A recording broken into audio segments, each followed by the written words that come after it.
Hello Blizzard fans, this is FalconPaladin coming to you with yet another daily Blizzard upload. This is a game between Implying and Fenner on Ruins of Seras. This is part of a giant replay pack that Fenner sent me just about 3 or 4 days ago. And I'm trying to get through it, finding the best games. And this one is extremely promising. I'm not going to spoil anything for you, but I hope you will be entertained. In the top right of Ruins of Seras, we have the red Protoss player. It is Implying. And in the bottom left of Ruins of Seras, we have the blue Zerg player. It is Fenner, or Fenner. In my previous video, I said that Fenner is an Australian player. That is a total lie. He's actually British, and he lives in Australia, which seems to be an important distinction. Again, I apologize for the confusion there. And a double extractor trick? No, single extractor trick from here from Fenner. But either way, pretty fun stuff. I do love ZVP. I love Ruins of Seras. We'll have to see how this works out for our Zerg hero. Actually, you know what? I'm going to go ahead and turn the volume down a little bit. I've watched a couple of my recent replays, and I feel like the game volume is just a little bit too loud when I'm trying to cast, especially during battles. So let's go ahead and turn that down just a tiny bit and get on with things. One thing I did want to also request is that if you have any replays from Legacy of the Void where battleships use the tactical jump ability, please send them to me. I really want to see that in action. I want to see if it's overpowered. I want to see if it stinks. Based on the fact that I haven't seen it used at all in Legacy of the Void, probably tells me it's not that great. But I have heard anecdotal reports that is pretty darn amazing. So again, if you have a game where you're the Terran or the Terran uses it against you with that tactical jump where the battlecruiser can warp anywhere on the map, they don't have to have vision, which is an interesting point, then please send them over. I'd love to see that in action. I think my viewers would like it as well. So with that out of the way, let's actually get into the game here. Looks like we're going ahead and trying to wall off this ramp. Not going to happen. The Lings come in. They do manage to kill the probe. We're trying to take this pylon down to unpower the gateway. I don't know if this is enough Zerglings to do it. It's going to be very, very close. Another Zergling tries to get up here, but there's an Adept waiting for him. So nothing. And yes, Fenner does manage to get the pylon. Going to get the heck out of there. There are a lot of Lings, though. Look at this build. Is it a one-base Speedling play? It is. Fenner opening up with a one-base Speedling play against Protoss. Very gutsy stuff. Oh! Oh! It's a drop. Okay, Overlord dropping the Lings up into the main of the Protoss player. Wow, wow, wow. The best defense that Protoss has against this early Speedling stuff is walling off, because Lings stink at getting through walls. But if you can bypass the wall and use a single upgraded Overlord to just fare units on up into the main base of the Protoss, this is going to change the meta like crazy. 2 Adepts go down. The Speedlings are everywhere. This is every Protoss player's nightmare of a scenario, being forced to pull all the probes to deal with these Zerglings. Doing very well at it, I have to admit. Are we going to get this pylon? No. Instead, trying to focus down the Adept. I don't know if that is the right choice or not. No, not able to get the Adept. More Lings running in, though, with the ferry service from the Overlord. Getting this pylon would have been amazing. I guess it wouldn't have actually depowered anything here, because there are 2 pylons. It's a good build of Implying. But again, more drops coming in with these Lings, trying to focus down this Adept. Are we going to get it? Good micro by both players. And oh, the Adept survives with 8 hit points. Well played there. And it's basically 2 base Protoss to 1 base Zerg. I mean, I like this drop play. This is just about finished, I guess. Almost 2 base Zerg. It is up to 14 Harvesters to 20. Not really enough damage to kill the Protoss, obviously, at this point. There's not a full wall here from Implying, which means the Lings could just walk right into the natural and actually try to kill this Nexus or kill these workers. And yeah, here we come. Right on in. And are we actually going to try to get up this ramp? Oh, the sentries pop just in time. And killing that probe and just going to town on this Nexus. I don't know if they're enough to actually kill it. I've talked about this before. Going to town on the Nexus. Yeah, exactly. Fenner knows what he's doing. He's not able to get that Nexus before all these Lings die, so he just escapes. He did force the army out of position a little bit. Are we going to drop in here? No, we're not going to do that. These Overlords very happy with themselves, able to do that drop. Somebody in a previous replay of mine did comment that there's really nobody know, at least not in the replay, which one of these Overlords can drop and which ones can't. Oh, no. No, you can see that. Okay. So somebody complained about it, but again, here it is. If you click on one that can drop, it has this load ability here. If you click on one that cannot, you just have the Evolve Ventral Sacs upgrade to allow it to load and unload units just one at a time, or one Overlord at a time. So there you go. All right, all right. All the confusion has been averted. Inject. Yes, look at that timing. I am so proud of myself for that one. Big old pat on the back. A push with Adepts, Sentries, and a Mother Core. Maybe just putting a little bit of pressure on the Zerg player. I don't think this is enough to kill the Zerg. Fenner can pretty much handle this with Lings and Queens, I have to imagine. Unless the force fields are like godlike at this point, which is entirely possible, because I don't know what kind of a player Implying is. He's pretty much handled the Zergling pressure in his base very well, though, so I have to assume he knows what he is doing, or she knows what she is doing. It's difficult to do gender neutral in StarCraft 2, but I'll do my best with it. But again, the whole point here, I think, is to force units out, do some damage, and then recall away if you can. Motherships do have that recall ability, which just makes these pokes a little bit less dangerous than they used to be in Wings of Liberty for the Protoss. So here we come, just kind of looking around, seeing if we can see a big swarm of Lings are moving out for more aggression. They bypass this group of Protoss units immediately. There is no third base to kill, unfortunately. So the Phoenix is going to scout up and see, is there a base over here? You're going to see there is not. And okay, there's a big army at the base here. The Lings up here are going to run back home, trying to deal with this. Going to zoom out just a little bit. The Protoss army, again, just going to sit on this ramp, going to try to kill a ton of Lings, and I think it's just going to recall out is the idea. Pretty darn good force fields, though. Not quite good on this front side, though. These Adepts are doing a good job walling off the sentries from the Lings, and there we go. A fourth force field coming up, protecting these guys immediately. All these units are ranged, so actually they can sit inside the safety of this force field wall and kill all of these Lings that are trying to get them, and actually doing a pretty good job of it. I don't think he's lost a single Adept.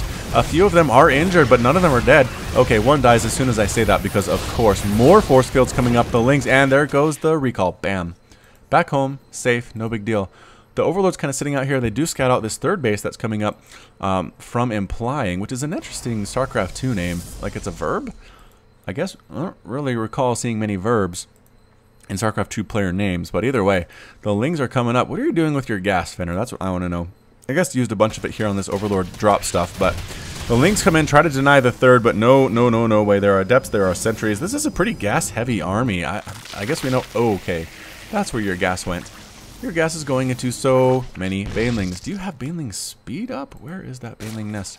Do you even have a lair? No. Okay, a slow Ling Zergling attack. Interesting stuff here from Fenner, but we're going to waddle these guys in. Slow Banelings can be picked off pretty easily. I don't like to play with them. I don't really like to use bangs. Ah! I completely forgot. The fact that they're slowlings doesn't really matter if you can walk over them using Overlords with speed and drop them on the head of the Protoss army, and that's exactly what we're going to see.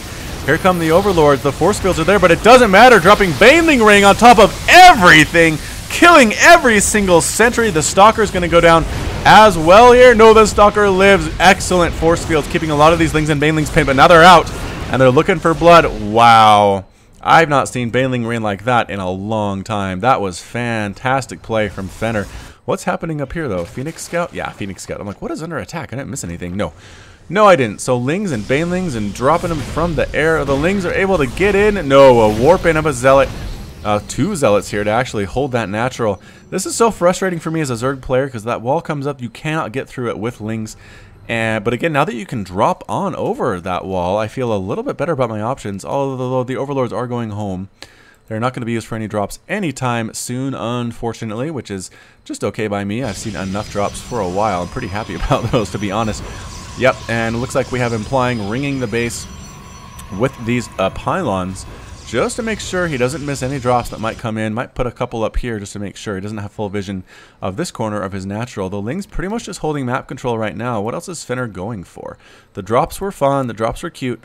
But that's about it. Do we even have a lair? No. It is 9 minutes into a Legacy of the Void game, and Fenner does not have a lair. That might pose a problem. Okay, why would you go Immortals here? I mean, you're the Protoss player. All you've seen is Lings and Banelings from this Zerg nut. And the answer is going to be Immortal. Like, Immortals are not great against Lings. I guess they can soak up Baneling hits pretty well if you put them in the front. But because they're ranged, they're usually not in the front. I don't know. I don't know what to expect from either of these players, which makes it a little bit more exciting. I do love the beta for that reason. Just a lot of strategies that you never really see before. A fourth base now coming up for Fenner.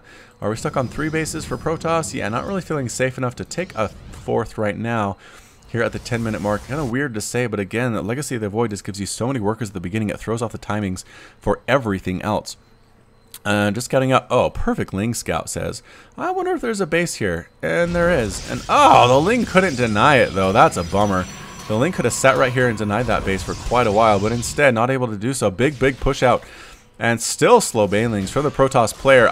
Oh, and a disruptor. Oh no. Lings are terrible against disruptors, except that they're fast. Being fast is nice. Okay, 1,000,000 banelings is Fenner's answer to this particular attack. And Protoss kind of slowing up, going to gather just outside the creep. A good staging ground for most Protoss players when they are going against the swarm. Again, big push out when taking your 4th is such a good play. This seems like a pretty solid Protoss player. Here comes the attack, moving right into the 3rd, getting up nice and cozy into the mineral line. But here come the baneling drops again. Oh no, the threat of the baneling drop was enough to force the army back home. Okay, I like this. I like the idea that you can just float banelings on over and force the Protoss player to say, I'm not going to lose my whole army here, and just go home, saving your 3rd base. Lings say, no, you're not going to have a 4th base, not at all. Going to get a pretty good surround on those cannons. No. Nope, not a good surround. Instead, they're going to run home. Here we go. Huge amount of baneling ring, and Fenner is saying, all right, you're going to run away. I will bring the battle to you. How does that sound, Mr. Implying, or Mrs. Implying, as the case may be? And no, actually gonna hang out here. We're just waiting for the lings are here, the banelings are here. Pretty much we have ling baneling just like we need. Infestation pit coming up now. Did he get a lair super fast? He did. He got a lair and I missed it. Infestation pit up. We are getting upgrades for the ground melee and the ground carapace. So Fenner's in a better spot than I thought. He's teching up here at this point, which I guess you can delay a little bit in Legacy of the Void and feel pretty safe about it. But Protoss is just doing super well. 168 supply to 116 for Fenner. If this army pushes out, I just don't know what Fenner's going to be able to do. The disruptors are going to melt everything if they're allowed to get that Purification Nova off. Adepts are here, Zealots are here, Sentries are here, and yeah, I think Implying is feeling his advantage. He wants to take it now rather than wait for the Zerg player to get up. Now going to a Hive. Just going immediately for Hive. He was stuck on Hatchery Tech forever. And then basically said, I want to get a Hive. And he got one within like 2 or 3 minutes. So that's pretty good. But I don't think it's really going to matter. A Fenner is here with the baneling drops. A big hit like right here would be nice. But I don't know what you do for the rest of the army. You just have lings. Here comes a bit of a poke. Taking the zone. Here comes the baneling rain again right on top of all of these units. Dropping everywhere. Do we get? Yes, the disrupt. Oh my gosh. The disruptors die. The adepts die. The zealots all die. Another disruptor gets caught out of position. The lings are here to clean up this army, and the immortal falls immediately. All the adepts doing what they can. Psionic transfer being tried to use, but boom, disruptor kills a ton of lings there. 14 kills. Well played there. But again, just too slow for these lings. Rips that to pieces as well as it explodes in fire. Chasing all these units home are these Zerglings. You know, I've tried to make Baneling Ring work before, and it hasn't worked, and I kind of got discouraged. But this performance by Fenner has just... I'm getting nerd chills over here. That's basically what it is. Zerg is my main. I really love watching Zerg play. And anytime you can take a giant Protoss death ball and just melt it, I'm going to be happy. That's really all there is to it here. More Baneling Ring being prepared. A 5th base now coming up for Fenner. 5th base also coming up for Implying. A bit more of a macro game than I expected, to be honest, but here come the lings coming up. Try to... Okay, there are a ton of cannons here. Run away, Fenner. Run away. Can we get this? We do have +2/+2, but... Okay, yeah, I was going to say, I think that's just too many. Killing this one would have been nice. Only 9 hit points left, but that's okay. A Zealot coming up, just scouting things out, trying to see what he can see. Is there more Baneling Ring? Yes, Baneling Ring here on this 3rd base, killing a ton of workers. How many workers lost? 25 workers have died now, I think. I mean, some of that was in that first attack in the main. A lot of them were probably right here, though, with the Baneling Ring coming up from Fenner. You can use them to harass. You can use Baneling Ring to destroy death balls. You can use Baneling Ring to, like, solve global warming. I don't know. Is there anything this cannot do at this point? Ladies and gentlemen, I cannot tell you. The Zerglings are here trying to deny this base, but again, one Zealot warps in with the +3 upgrade. Boy, 2 shots those lings into oblivion, poor guys. But the lings know that it is here, and so the ling... Okay, Protoss knows that Zerg knows that the base is here. So the lings trying to run in, but no, the army is here. Fenner's did a good job getting out. Fenner having some pretty good game sense, recognizing when he's able to attack and actually kill stuff and when he's not. So pretty good. Baneling drop there. Does a lot of damage to the Zealot, but doesn't actually kill it. So a bit of an unfortunate result. I heard those banelings morph in. Where are they? Right over here for Fenner. And they are speed banelings. We do have +2/+2. Are we getting +3? We are getting +3/+3 as well as ultras. Yeah, this is my kind of strategy. Make a ton of lings, try to hold on to the mid to the late game, and then make ultras with all their upgrades and just go melt faces. We're getting the chitinous plating as well for these ultras. I think they're going to pop with just about that 7 armor, which makes them so hard to kill. How many immortals do we actually have on the field? 2 immortals and 6 archons. It's a pretty good composition against Ling Ultra, but here come the ultras with the 2/2 right now, but they are very, very soon to have 7 armor. Baneling Rain, I keep saying Rain. In the air here now, Baneling's rolling in, trying to take down those cannons. The ultras are here and ready for the response from the Protoss player, and here we go. It's going to be Baneling Rain smartly placing these Banelings over this area that cannot really be targeted that easily. The Ultras in the front doing a lot of damage. Baneling Rain coming around the backside, killing all the Zealots, which is huge. But the Archons are still alive. Do we have the upgrades yet? Yes, 6 armor now for the Ultralisks. Just 7, just about to finish. This base is going to die. The Ultralisk going to town on that Nexus like it stole his lunch money. And is this about to finish? 1, 4, 5, 6, and 7 is there. 7 armor.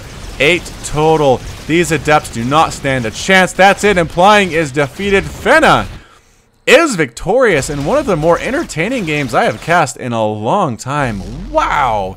Just amazing play with those Baneling drops from the sky. Elevator lifting Lings into the main here. Pretty much just keeping the Protoss and on the back foot, melting pushes that come out. That must have been such a frustrating game for Implying, and then to see these 7 armor ultras pop out here at the 17-minute mark was just too much. He recognized he was down 169 to 71 supply, and he just quit. Can't really blame him, to be honest. So again, really fun cast. Thank you so much for joining me. This has been FalconPaladin with yet another daily Blizzard and daily Legacy of the Void cast. If you like what you saw today, hit that like button, hit that subscribe. You can also catch me on Twitch, Twitter, and Facebook, all at /FalconPaladin. And until next time, as always, you take care of yourself.